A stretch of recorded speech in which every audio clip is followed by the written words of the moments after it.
باس نے ریسیور کی طرف ہاتھ بڑھایا تاکہ سیکرٹری کو کہہ کر وہ ہوٹل میں رہائش پذیر آسکر کو ہدایت دے دے۔ اسے معلوم تھا کہ آسکر نے سیکرٹری کو اپنا رابطہ نمبر دے دیا ہوگا۔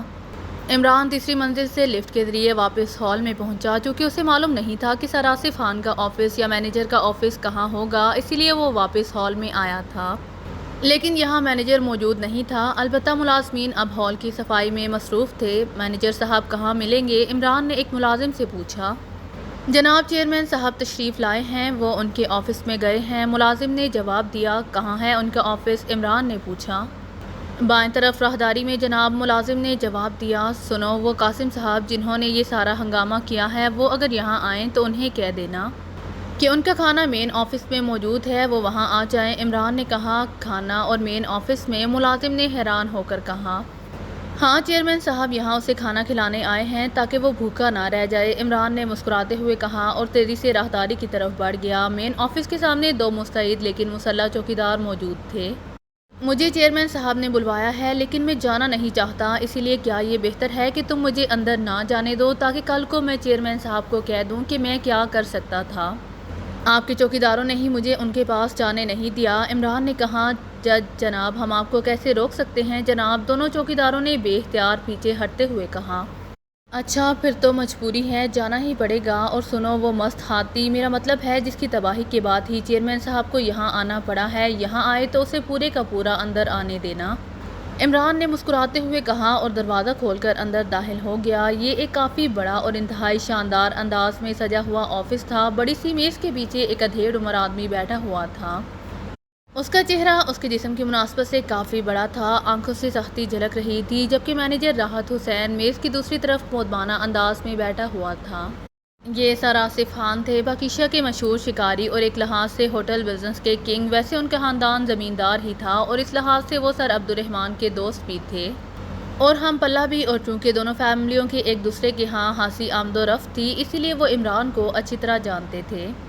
السلام علیکم ورحمۃ اللہ وبرکاتہ، عمران نے اندر داخل ہوتے ہی انتہائی خشوع و خضوع سے کہا اور پھر دور سے اس طرح سلام کرنا شروع کر دیا جیسے کوئی مکھیاں اڑا رہا ہو۔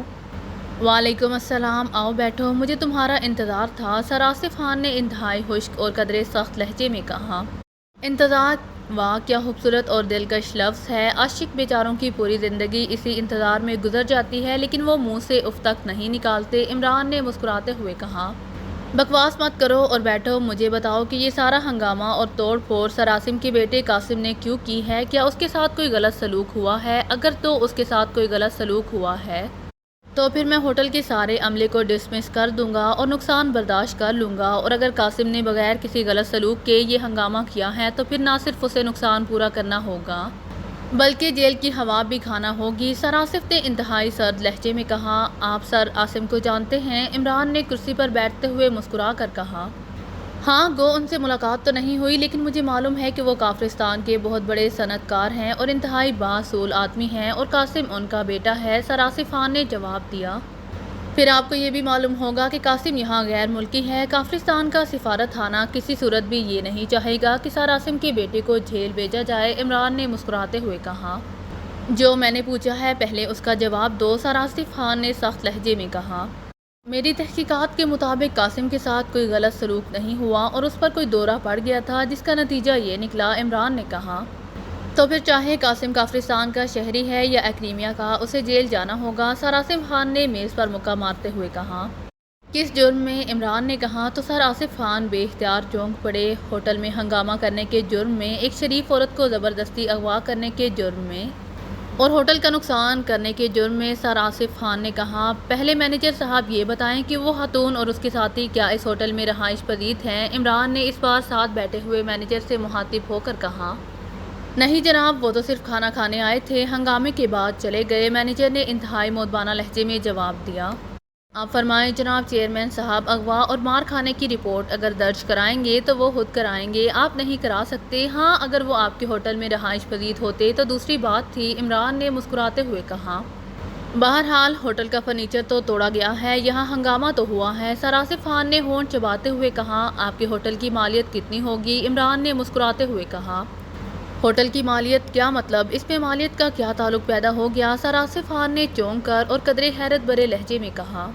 آپ فرنیچر کی بات کر رہے ہیں، قاسم کھڑے کھڑے اس جیسے 10 ہوٹل خرید کر حیرات کر سکتا ہے، اور دوسری بات یہ کہ جب آپ کو ہوٹل کی منہ مانگی قیمت مل رہی ہو تو پھر آپ کیا رپورٹ کروائیں گے؟ عمران نے چیئرمین صاحب سے کہا۔ اسی اثناء میں قاسم دروازے سے اندر داخل ہوا۔ قاسم، یہ تمہارے ڈیڈی کے دوست ہیں، یہ ڈیڈی کا دوست کیسے ہو سکتا ہے؟ یہ حرام خور پولیس کا سپاہی وپاہی ہوگا۔ اب ڈیڈی اتنے بھی گئے قدرے نہیں کہ ان حرام خوروں سے دوستی کریں۔ اور ہاں، وہ کھانا کہاں گیا؟ بھوک سے میرے پیٹ میں چوہے دوڑ رہے ہیں، قاسم نے دھاڑتے ہوئے کہا۔ تو سر آصف خان کا چہرہ غصے کی شدت سے سرخ پڑ گیا اور عمران بے اختیار ہنس پڑا، کیونکہ وہ سمجھ گیا تھا کہ سر آصف خان کی چونکہ بڑی بڑی مونچھیں تھیں، اور چونکہ مونچھیں پولیس والے رکھتے ہیں اس لیے وہ انہیں پولیس اور حرام خور کہہ رہا تھا۔ میں تمہیں گولی مار دوں گا۔ نان سینس، سر آصف خان نے غصے سے چیختے ہوئے کہا۔ ارے جاؤ، گولی مار دو گے مجھے؟ چوکھٹا دیکھا ہے اپنے سالے؟ چڑی مار، جاؤ دفع ہو جاؤ، اپنا چوکھٹا گم کرو، ورنہ سالے میں نے اگر اس پر انگلی بھی ماری تو سالے 4 منزل نیچے جا کر زندہ دفن ہو جاؤ گے۔ قاسم بلا کہاں کسی کے روب میں آنے والا تھا۔ قاسم، اب اگر تم نے کوئی بات کی تو پھر میں خود سر آصف کو فون کر دوں گا، ابھی کھانا آ جاتا ہے، بیٹھو، عمران نے کہا۔ اس نے سر آصف کی حالت دیکھ کر قاسم کو کنٹرول کرنا ضروری سمجھا تھا، ورنہ اسے خطرہ لاحق ہو گیا تھا کہ یا تو سر آصف خان قاسم کو گولی مار دیں گے یا خودکشی کر لیں گے۔ او اچھا کھانا، او ہاں، کہاں ہے کھانا؟ جلدی منگواؤ۔ اور سالے، تم تو کہہ رہے تھے کہ ٹرک آئے گا، اب بولو سالے، ٹرک لفٹ میں کیسے چڑھ کر آئے گا؟ عمران کی توقع کے عین مطابق قاسم کی ذہنی رو بدل گئی۔ جس طرح تم آئے ہو، عمران نے کہا۔ ہاں، وہ جلدی، اچھا جلدی منگواؤ سالے، جلدی، قاسم نے ایک صوفے پر بیٹھتے ہوئے کہا، اور صوفہ حالانکہ خاصا مضبوط تھا لیکن اس کے باوجود قاسم کے بیٹھنے سے اس میں کڑکڑانے کی ایسی آوازیں نکلیں جیسے ابھی ٹوٹ جائے گا۔ سر آصف خان، قاسم کے لیے یہاں کھانا منگوا لیں اور مجھے بتائیں کہ آپ کا کتنا نقصان ہوا ہے، عمران نے مسکراتے ہوئے کہا۔ مینیجر سے پوچھ لینا، میں جا رہا ہوں، میں اس احمق کے ساتھ 1 منٹ بھی نہیں رہ سکتا، سر آصف خان نے غراتے ہوئے لہجے میں کہا، اور اس کے ساتھ ہی وہ تیزی سے دروازے کی طرف بڑھ گئے۔ جلدی لے کر آنا کھانا سالے، سست الوجود ہو، بیماروں کی طرح چل رہے ہو، جلدی آنا، قاسم نے کہا۔ تو سر آصف خان کے جسم کو زوردار جھٹکا لگا لیکن وہ مڑے نہیں اور نہ ہی رکے، بلکہ تیزی سے باہر کے دروازے کی طرف بڑھ گئے۔ مینیجر صاحب، قاسم کے لیے کھانا منگواؤ ورنہ یہ تمہیں اور مجھے دونوں کو بھی کھا سکتا ہے، عمران نے مینیجر سے مخاطب ہو کر کہا، جو حیرت سے آنکھیں پھاڑے ابھی تک دروازے کی طرف دیکھ رہا تھا جہاں سے سر آصف خان گئے تھے۔ شاید اسے سر آصف خان کے اس طرح باہر جانے پر حیرت ہو رہی تھی، کیونکہ یہ بات تو عمران بھی جانتا تھا کہ سر آصف خان اپنے غصے کی وجہ سے دور دور تک مشہور ہیں، لیکن عمران اور قاسم نے مل کر انہیں اس طرح زچ کر دیا تھا کہ انہیں محاورتاً نہیں بلکہ حقیقتاً بھاگنے پر مجبور ہونا پڑا تھا۔ یس سر، ویسے ہم نے سب عملے کو بچا لیا ہے، میں آپ کا ذاتی طور پر ممنون ہوں، مینیجر نے اٹھتے ہوئے مسکرا کر کہا۔ میں نے معلوم کر لیا ہے کہ تمہارے عملے کی واقعی اس میں کوئی غلطی نہیں تھی، اسی لیے میں نے صرف سچ بولا ہے، کوئی احسان نہیں کیا تم پر، عمران نے جواب دیا۔ وہ کھانا کہاں ہے کھانا؟ وہ سالہ ٹرک کہاں رہ گیا؟ قاسم نے یکلہت دہاڑتے ہوئے کہا۔ اس کی بریکیں خراب ہو گئی تھیں اسی لیے وہ آگے نکل گیا تھا، اب مینیجر جا کر اسے بیک کر کے لے کر آئے گا، عمران نے مسکراتے ہوئے کہا، جبکہ مینیجر مسکراتا ہوا تیزی سے باہر نکل گیا۔ تو سالے، کیوں انہوں نے پھٹیچر ٹرک پر کھانا بھجوایا؟ سالے نیا لے لیتے۔ سالے کنجوس، قاسم نے ہنکارا بھرتے ہوئے کہا۔ پہلے یہ بتاؤ کہ کھانا تو تم کھا رہے تھے، پھر تمہیں کیا ہوا تھا کہ کھانا چھوڑ کر اٹھ کھڑے ہوئے؟ ویسے مجھے تو ابھی تک یقین نہیں آ رہا کہ ایسا بھی ہو سکتا ہے کہ قاسم کے سامنے کھانا ہو اور قاسم کھانا چھوڑ دے۔ تم دنیا چھوڑ سکتے ہو لیکن کھانا نہیں چھوڑ سکتے، عمران نے کہا۔ ہی بس جل گئے سالے، تم بھی جل گئے میرے کھانے سے، قاسم نے ہی کر کے ہنستے ہوئے کہا۔ جل جاتا تو خوش ہو جاتا کہ چلو قاسم کم کھائے گا تو باقی بچے ہوئے کھانے سے 100-200 غریب خاندانوں کو 2 وقت کا کھانا مل جائے گا، عمران نے منہ بناتے ہوئے کہا۔ سالے، پھر جھوٹ بول رہے ہو، سالے جلا ہوا کیسے خوش ہو سکتا ہے؟ قاسم نے کہا۔ یہ بتاؤ کہ کھانا کھاتے ہوئے تم نے اسے چھوڑا کیوں تھا؟ کیا ہوا تھا وہاں؟ عمران نے کہا۔ پتہ نہیں، مجھے تو بس اتنا یاد ہے کہ میں کھانا کھا رہا تھا کہ ایک بڑی سی ہڈی میرے دانتوں میں پھنس گئی، میں نے منہ اوپر کیا تو سالے سامنے ایک زوردار فل فلوٹی بیٹھی مجھے دیکھ رہی تھی، لیکن میں تو اس وقت بھی کھانا کھا رہا تھا، اس وقت تو مجھے زوردار سے زوردار فل فلوٹی بھی سالے چڑیل حالانکہ جان لگتی ہے، اور وہ تھی بھی چڑیل، اس کی بڑی بڑی آنکھیں الوؤں کی طرح گھول سی تھیں، اور پھر سارے ڈائننگ ہال جتنی ہو گئیں اور بس، قاسم نے جواب دیا۔ تو عمران نے اس بات میں سر ہلا دیا۔ اسی لمحے کمرے کا دروازہ کھلا اور ویٹر ٹرالیاں دھکیلتے ہوئے اندر داخل ہوئے۔ ان ویٹروں کی مستقل ڈیوٹی لگا دو کہ یہ اسے کھانا سپلائی کرتے رہیں اور یہ جب کھانا کھا لے تو اسے اس کے کمرے تک پہنچا دیں۔ سمجھے، نقصان کا ذکر مت کرنا، اسے بل میں ڈال دینا، پورا مل جائے گا، عمران نے کہا۔ آپ جا رہے ہیں؟ مینیجر نے کہا۔ نہیں تو میرے ساتھ کسی اور آفس میں چلو، میں نے تم سے چند ضروری باتیں کرنی ہیں، عمران نے کہا اور دروازے کی طرف بڑھ گیا۔ قاسم اب کھانا کھانے میں مصروف تھا، اس نے سر اٹھا کر بھی عمران کی طرف نہیں دیکھا تھا۔ یس سر، آئیے سر، مینیجر راحت نے کہا اور پھر وہ اسے لے کر قریب ہی ایک اور کمرے میں پہنچ گیا۔ یہ کمرہ بھی آفس کے انداز میں سجا ہوا تھا، بہرحال یہ اتنا وسیع اور شاندار نہیں تھا جس قدر پہلا تھا۔ جی پہلے فرمائیے کہ آپ کیا پینا پسند کریں گے، مینیجر نے مسکراتے ہوئے کہا۔ اسے شاید اپنی نوکری بچ جانے پر بے حد خوشی ہو رہی تھی۔ شربت بزوری معتدل، عمران نے سنجیدہ لہجے میں کہا۔ شربت بازوری معتدل کیا مطلب؟ میں سمجھا نہیں، مینیجر نے حیرت بھرے لہجے میں کہا۔ بزوری کا مزاج بے حد سرد ہوتا ہے، بالکل آئس کریم کی طرح، اسی لیے بزوری معتدل کا استعمال زیادہ فائدہ مند ہے، عمران نے اسی طرح سنجیدہ لہجے میں کہا۔ لیکن بزوری ہے کیا؟ مینیجر نے اس بار قدرے بوکھلائے ہوئے لہجے میں کہا۔ فکرے کی آخر میں کیا کہہ کر تم نے اپنی موت پر مہر لگا دی ہے، مینیجر راحت حسین؟ بلکہ مینیجر راحت حسین مرحوم، کیونکہ بزوری سر آصف خان کی اکلوتی بیگم کا نام ہے اور وہ اس قدر سرد مزاج خاتون ہیں کہ چٹکی بجانے کا بھی تکلف نہیں کرتی اور آدمی بے جان ہو جاتا ہے۔ اور تم نے اسے کیا کہہ دیا ہے؟ جبکہ کیا بے جان کے لیے کہا جاتا ہے، اسی لیے تمہیں کیا کہنا چاہیے تھا کہ یہ بزوری آخر ہے کون؟ پھر تمہاری جان بچ سکتی تھی۔ بہرحال اب بھی وقت ہے، یہاں سے آواز مادام بزوری تک پہنچتے پہنچتے وقت لے لے گی، اسی لیے فکرے میں تبدیلی کر لو، عمران نے انتہائی پرخلوص لیکن انتہائی سنجیدہ لہجے میں مشورہ دیتے ہوئے کہا۔ تو مینیجر ہونکوں کی طرح منہ پھاڑے عمران کی طرف دیکھتا رہا۔ مم میرا یہ مطلب نہیں تھا۔ بہرحال بزوری ہے کون؟ مینیجر نے بے اختیار بلکہ جرجری لیتے ہوئے کہا۔ تم غیر ممالک میں رہے ہو، اسی لیے تمہیں معاف کیا جا سکتا ہے۔ بہرحال بزوری ایک جڑی بوٹی کا نام ہے جس کا شربت تیار کیا جاتا ہے، وہ کیا ہے کون نہیں؟ عمران نے پینترا بدلتے ہوئے کہا۔ آپ واقعی حیرت انگیز انسان ہیں، اب میں کیا کہوں، مینیجر نے زچ ہوتے ہوئے کہا۔ سنو، جس وقت یہ ہنگامہ ہوا تھا اس وقت ڈائننگ ہال میں کتنے ویٹر کام کر رہے تھے اور ان کے نام کیا ہیں؟ عمران نے اس بار سنجیدگی لہجے میں کہا۔ اس کے چہرے پر یکلہت اس قدر سنجیدگی ابھر آئی تھی کہ مینیجر راحت حسین چند لمحے تو انتہائی حیرت سے اسے دیکھتا رہا، پھر اس نے بے اختیار ایک طویل سانس لے لیا۔ آپ یہ بات کیوں پوچھ رہے ہیں؟ مینیجر نے کہا۔ اس لیے کہ قاسم ایک غیر ملکی اور معروف صنعت کار ہے اور یہ واقعہ کل پوری دنیا کے اخبارات میں رپورٹ ہوگا اور کافرستانی سفارت خانہ نہیں بلکہ کافرستان حکومت بھی چونک پڑے گی اور پاکیزہ کی اعلیٰ حکام بھی شاید یہاں پہنچ جائیں، انٹیلی جنس کے ڈائریکٹر جنرل تو کیا شاید خود صدر مملکت یہاں آ جائیں، عمران نے کہا۔ تو مینیجر کا رنگ یکلہت زرد پڑ گیا۔ او کیا واقعی؟ کیا قاسم صاحب اس قدر اونچی حیثیت رکھتے ہیں؟ مینیجر نے کہا۔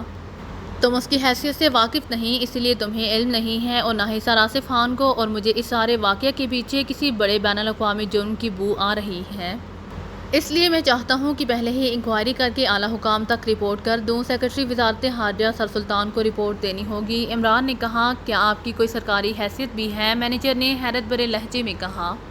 میں سر سلطان کا پرائیویٹ جاسوس ہوں، وہ انتہائی بااصول آدمی ہے، اسی لیے اسی طرح کے واقعات کے لیے انہوں نے مستقل طور پر مجھے ملازم رکھا ہے۔ یہ اور بات ہے کہ بیچارے تنخواہ دینے کے قابل نہیں ہیں، اس لیے بس الاؤنس میں ہی گزارا ہو رہا ہے، عمران نے کہا۔ وہ بات کرتے کرتے ایک بار پھر پٹری سے اتر گیا تھا اور مینیجر ایک بار پھر حیرت سے عمران کو دیکھنے لگا۔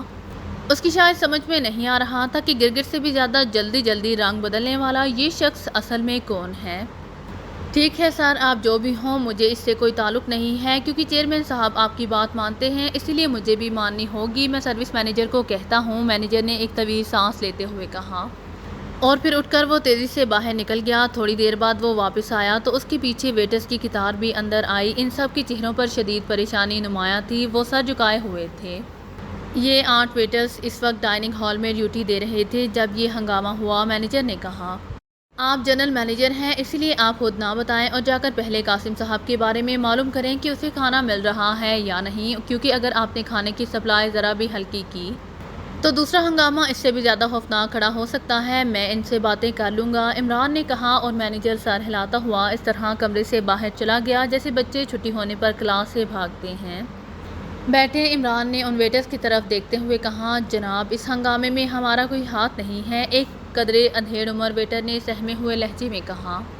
مجھے معلوم ہے، اسی لیے میں نے آپ سب کی طرف سے سراسف خان صاحب کو یقین دہانی کرا دی ہے اور انہیں میری بات پر یقین آ گیا ہے، اسی لیے وہ واپس چلے گئے ہیں۔ عمران نے کہا، عمران صاحب، میرا نام اکبر علی ہے اور میں اوریگا ہوٹل میں کام کرتا تھا۔ اچانک ایک نوجوان نے آگے بڑھتے ہوئے کہا، او اچھا، او ہاں، مجھے یاد آ گیا کہ تمہارا چہرہ دیکھا بھالا ہے۔ بہرحال بیٹھو، میں نے تم سے صرف چند باتیں پوچھنی ہیں۔ عمران نے مسکراتے ہوئے کہا۔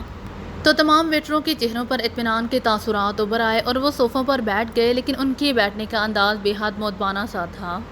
اکبر علی، کیا تم بتا سکتے ہو کہ قاسم ڈائننگ ہال کے کس حصے میں اور کس سمت کی کرسی پر بیٹھا ہوا تھا؟ عمران نے اکبر علی سے کہا۔ جی صاحب، اکبر علی نے جواب دیا اور پھر اس نے تفصیل بتانا شروع کر دی۔ اس کے سامنے والی کرسیاں تو ظاہر ہیں خالی ہوں گی کیونکہ قاسم اکیلا کھانا کھانے کا عادی ہے، لیکن اس کے بعد جو میز تھا اس پر قاسم کی طرف منہ کیے کیا کوئی خاتون بیٹھی تھی؟ عمران نے کہا، جی ہاں، ایک غیر ملکی خاتون بیٹھی ہوئی تھی، میں ان کی میز پر سروس کر رہا تھا جناب۔ اچانک ایک اور ویٹر بول پڑا، تمہارا نام کیا ہے؟ عمران نے پوچھا۔ جی میرا نام اعظم ہے جناب، اس ویٹر نے جواب دیا۔ اس خاتون نے کوئی خاص حرکت کی تھی؟ ایسی حرکت جو عام طور پر نہیں کی جاتی ہو، اچھی طرح سوچ سمجھ کر جواب دینا۔ عمران نے کہا، جناب اس خاتون نے جو غیر ملکی تھیں عجیب چمکدار سی اینک پہنی ہوئی تھی۔ حالانکہ ڈائننگ ہالز میں روشنیاں خاص مدم رکھی جاتی ہیں تاکہ کھانے کا ماحول بن سکے، اسی لیے اس قسم کی اینک وہاں عام طور پر کوئی نہیں پہنتا، لیکن انہوں نے پہن رکھی تھی۔ اور جناب پھر اچانک انہوں نے اینک اتار کر ہاتھ میں پکڑ لی اور اس کے تھوڑی دیر بعد ہی قاسم صاحب نے ہنگامہ شروع کر دیا۔ وہ خاتون اٹھ کر باہر چلی گئیں اور جب قاسم صاحب فون سننے چلے گئے تو وہ خاتون اپنے ساتھی کے ساتھ اپنے کمروں میں چلی گئیں۔ اعظم نے تفصیل بتاتے ہوئے کہا، کیا وہ یہاں رہائش رکھے ہوئے تھی؟ عمران نے پوچھا۔